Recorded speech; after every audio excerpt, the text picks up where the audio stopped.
Welcome to the V12 Podcast, the #1 podcast in SC, with hosts Prince Mazzani and Bird Daddy.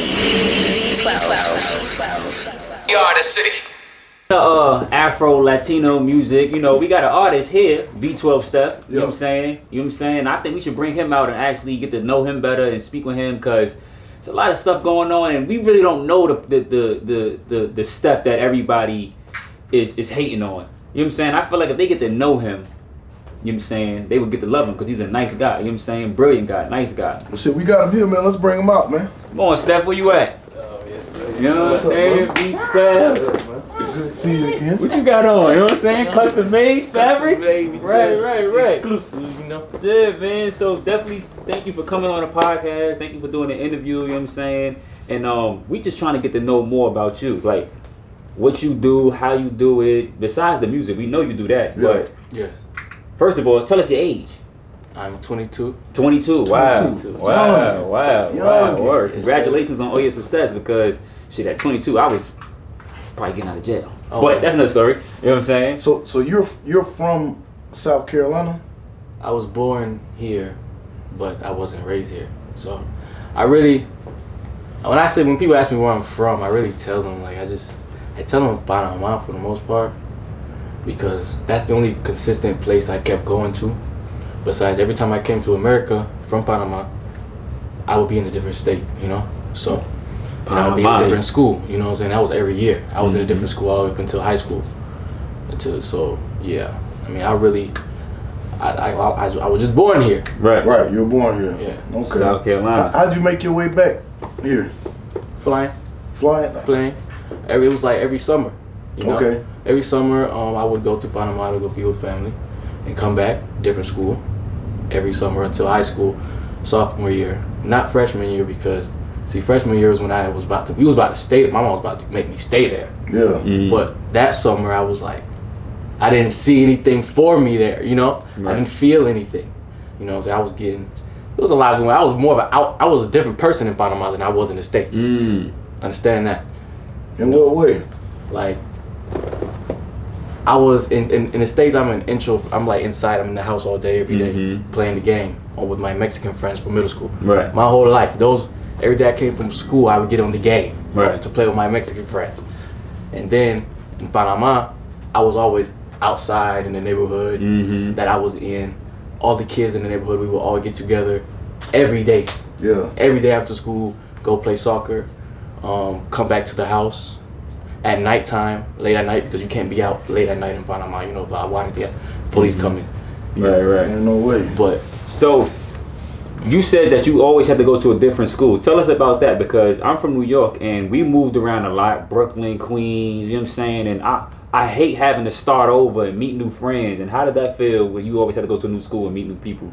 I hated it. Yeah. But as time went on and I was growing, I started to understand that it's not that bad of a thing, because at the end of the day, like, it got to a point where I kept having to restart every time, to where I stopped caring about It became normal. Yeah, normal change. I stopped caring. I didn't want to make no friends. You know what I'm saying? It got to that point where I was just to myself, and whoever came. You know, I just let stuff happen naturally. Because I knew I was going to eventually end up having to restart again. Right. So it was never, and it kept from me building reputation in certain places. Like if I would have stayed in one school in one area my whole life, everybody would know me for whatever I did that whole time I was there. You understand? But every time we moved, it gave me a chance to restart, Reinvent and yourself. reinvent myself. You understand? Okay. So do you think that having to move around a lot and all of that, and the fact that you weren't in one place for a very long time earlier, do you think that has an impact on you now that you've kind of been in South Carolina for possibly longer than you've been anywhere growing up? It most definitely had an impact, because it actually helped me how to move. It kept me more still. I stay to myself more because of that. You know what I'm saying? Yeah.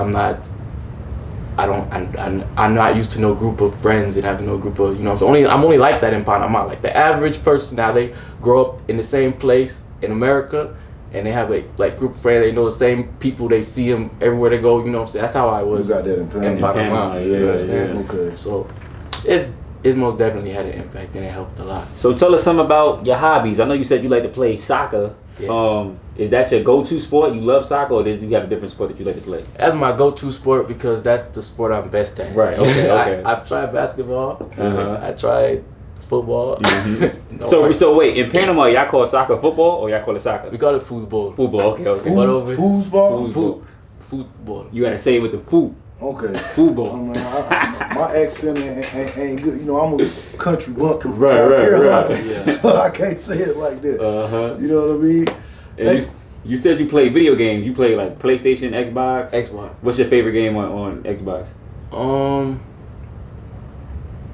You know, it's crazy, and it sounds childish, but it's the deeper meaning to it. But me and my friends, my Mexican friends, we played all the violent GTA, Call of Duty and stuff. But for some reason, we always came back to playing Minecraft. Minecraft. Word. And my son plays Minecraft. Bro, that game is deeper than just it's playing the game. Playing the game. It's like you're creative.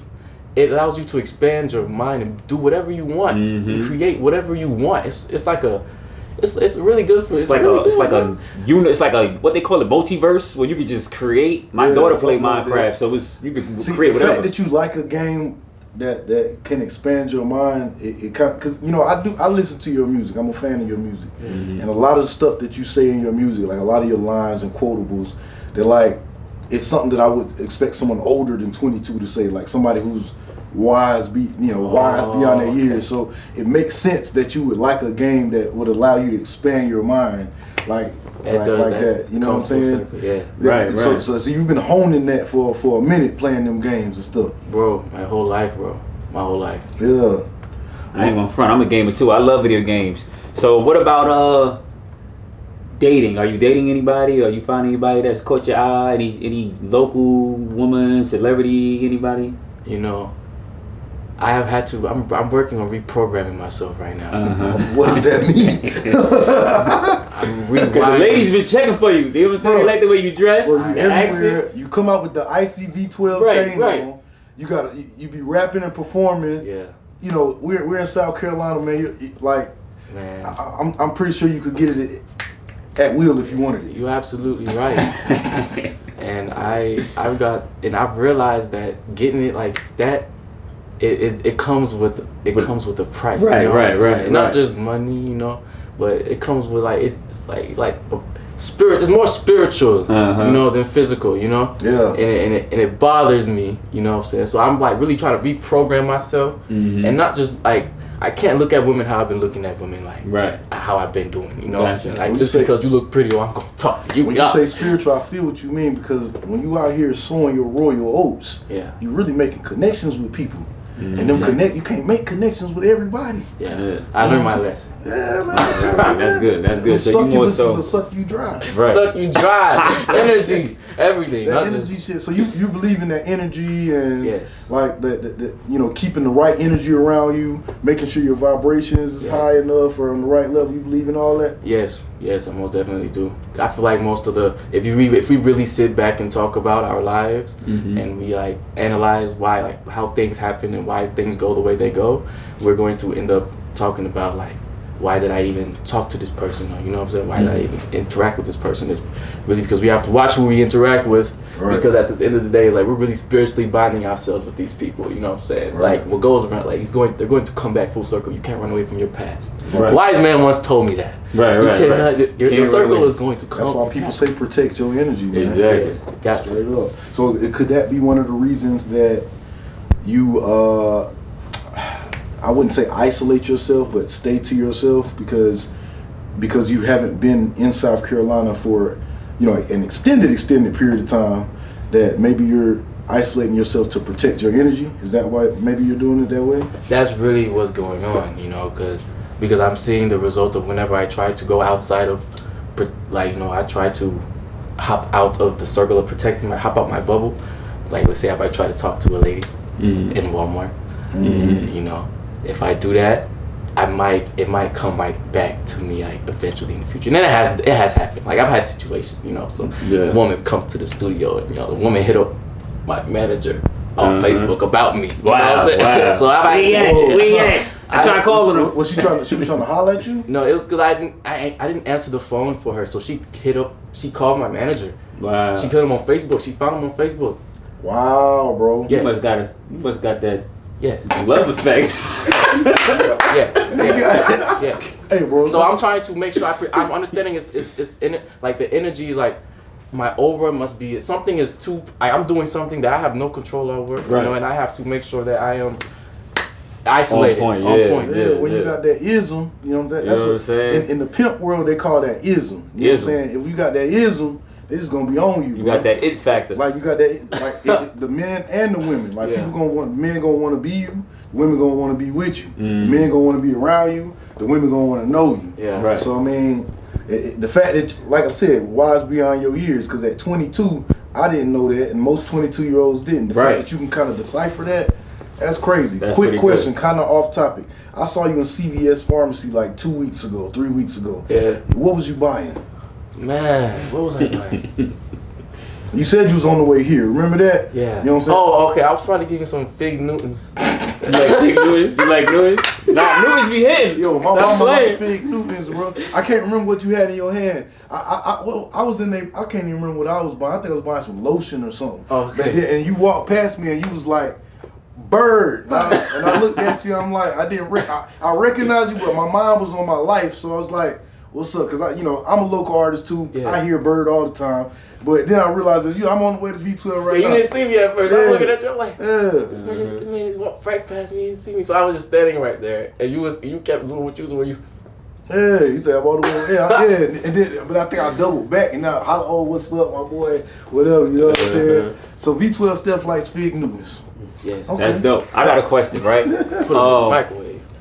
Growing up, The you grew up in microwave. South. Hold on, wait. Hold on, South. You put Fig Newtons in the microwave? Yeah, because I don't know. I like if you know when you let the inside melt, it tastes like it just tastes so much better. That's why the girls is on you, because you say shit like that. That's why. You went heard the crazy. man say, he let the insides melt. Cause he know Fig Newtons. Cause he know the Newtons. My bad, I didn't mean to cut you Nah, off. you though, good, bro. you good. go So, ahead. growing up, right, in your household, what was it like? You know what I'm saying? Did y'all practice more of? Because I know you say you're from Panama. Yeah. You born in South Carolina, but you have Panama roots. Yes. So did y'all speak Spanish growing up? Was it like y'all eat a lot of Afro Latino or Latino foods, or Yeah. did y'all listen to hip hop? How was it growing up in your household? In my household in America, Mm-hmm.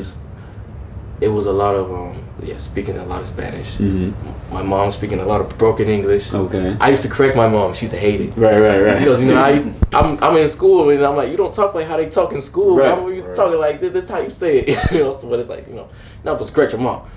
Mm-hmm. Right. But yeah, man, it was a lot of enemy. As my mom cooked a lot of Hispanic food. In Panama, same thing. Mm-hmm. A lot of broken English, a lot of Spanish, and a lot of Hispanic food. What's it's one of just your favorite dishes? My favorite dishes? Ooh.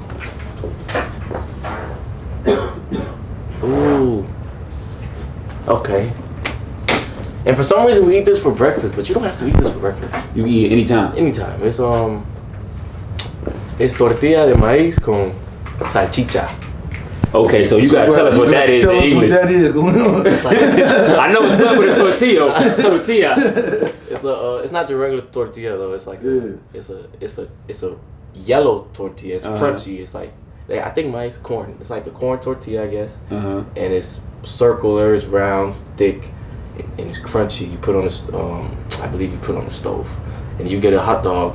And they have this sauce that come with the hot dog. Mm. Yo, the sauce is so good. Bust it. Hey, I don't know what that is, bro. I haven't eaten yet today too, so you kind of making me want it. Right. Bro, I'm telling you, bro. Yeah, that's the best. And I only eat it for breakfast in Panama for some reason. I don't know where to find it here in America. I was about to. That's my next question. Can you find it here? Will we give you using it? Bro, I don't know. But Okay. a lot. What I do know is a lot of stuff that I try to recreate or I try to find from that I've eaten in Panama over here, it's just never the same for some reason. I don't Well, get it. the closest you might get to it, man, would be, we're in Columbia, South Carolina, so there's a place called Decker Boulevard, right? On Decker Boulevard.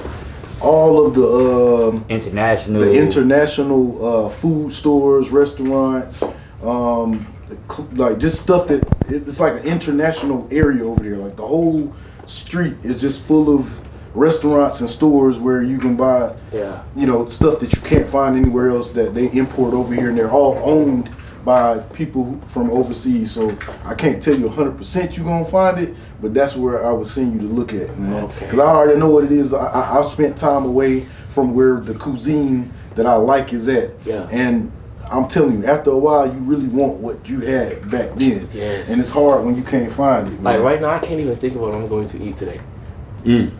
I can't even think about it right now. Yeah. Did y'all have growing up, did you have a religious background that you know, some people grew up, I grew up Christian, but when I got older, I really got into like studying all religions because I'm from New York. So some of my friends were Guyanese, some of my friends were Jamaican, and they would be Rastafari and Muslim. So I wanted to know about their background. But growing up, did y'all have a set background in your home? It was, yes, Christianity. Yeah. Okay. But you know, I've grown, and like the whole way I think about it is like, I feel like I don't know too much about Christianity. I'm not gonna lie to you. Okay. I don't know too much about any religion. So I've just been put in a position to just know what I am experiencing in this life and putting together dots. I'm connecting dots. Okay, this is what it is. You know. Right.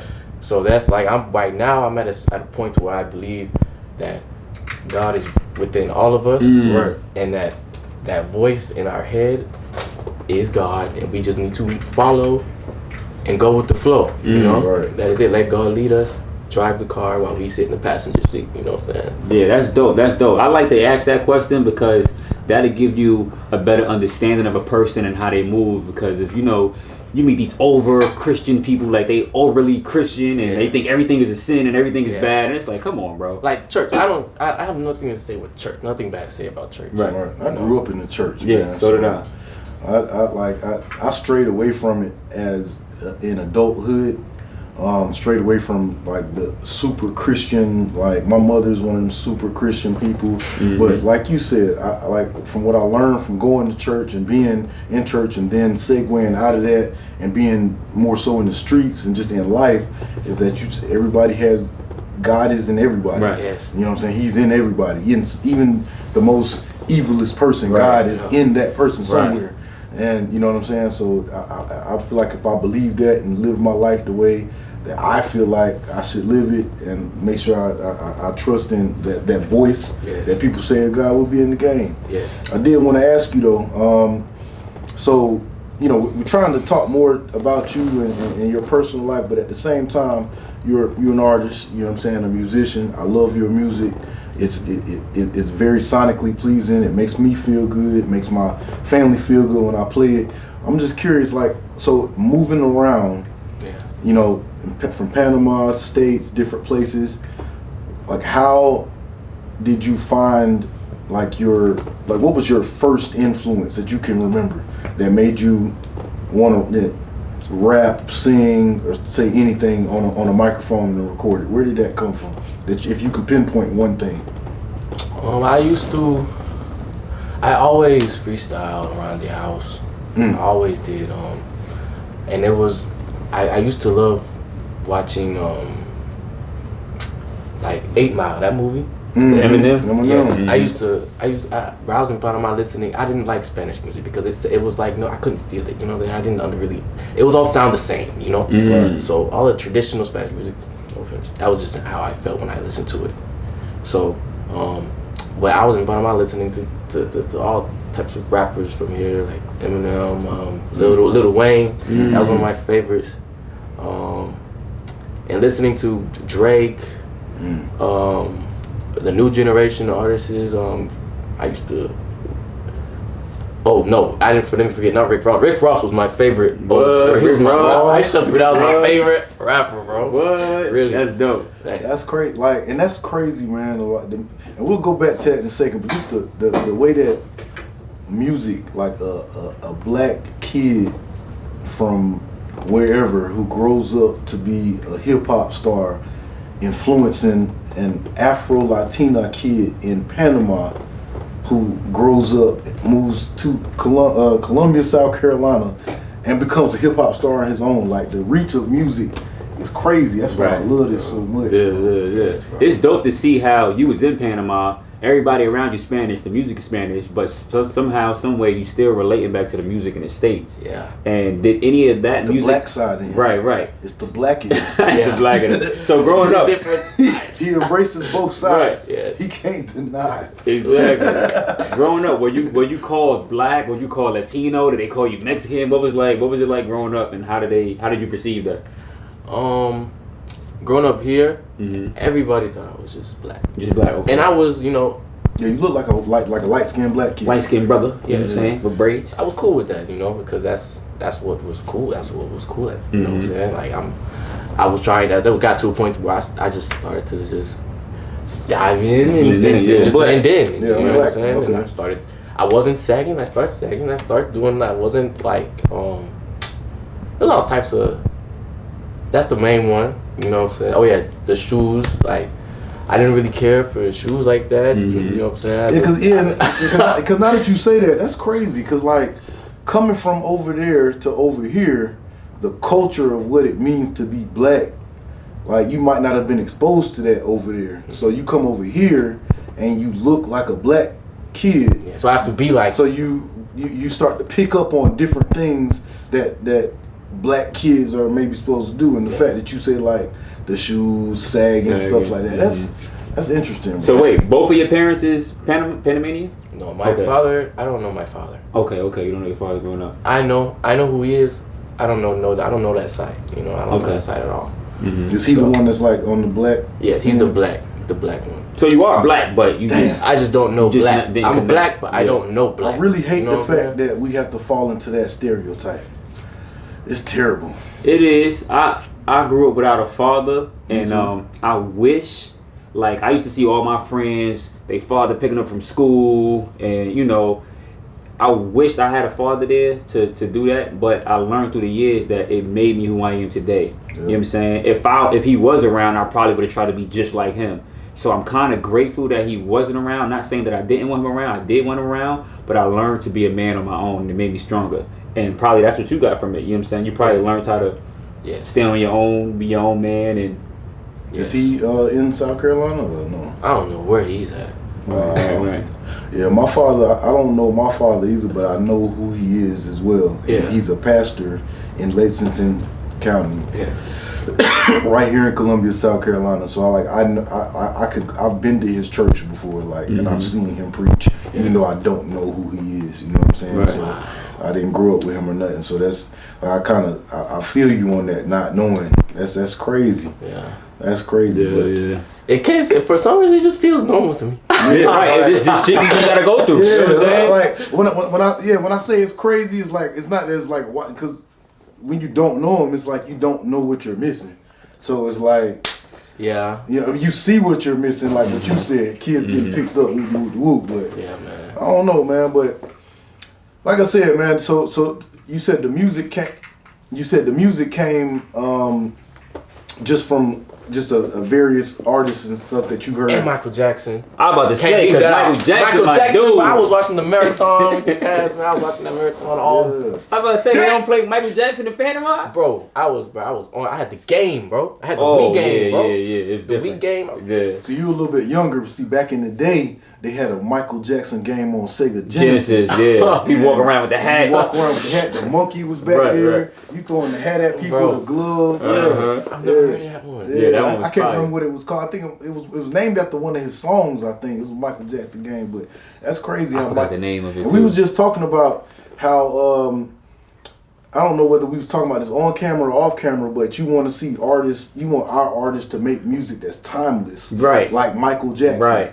And the fact that we now talking to V12STEFF, who tells us that one of his influences is Michael Jackson. I've seen him perform. Like, he really commands like a room, and like people, if you're not looking, you're gonna look and see, and you're gonna be glued. So is that where you get that from? Just like, you know, Michael Jackson and just other artists like him? I study. That's one of the artists I do study. I study Michael Jackson, Chris Brown, James Brown. Yeah. I just studied him. James Brown is from South Carolina too. Oh, really? Yeah.